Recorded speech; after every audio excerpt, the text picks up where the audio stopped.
If your GMC Acadia key fob isn't unlocking your doors, don't panic. It happens to almost everyone at some point. Let's figure out why and how to fix it. First, check the battery. A weak or dead battery is the most common reason your key fob stops working. You can buy a new battery at most stores. Just pop open the fob and swap it out. If the battery is fine, look for any signs of damage. Dropping your key fob or getting it wet can break the internal parts. If you see cracks, rust, or the buttons feel stuck, you might need a replacement.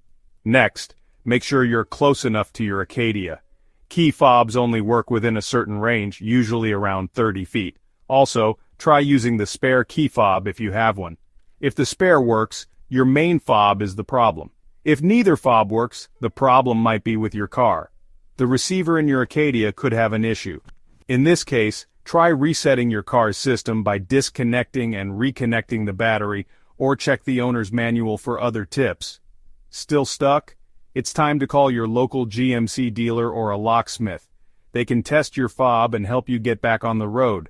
So next time your Acadia key fob doesn't respond, check the battery, look for damage, test your spare, and don't be afraid to ask for help. Thanks for watching.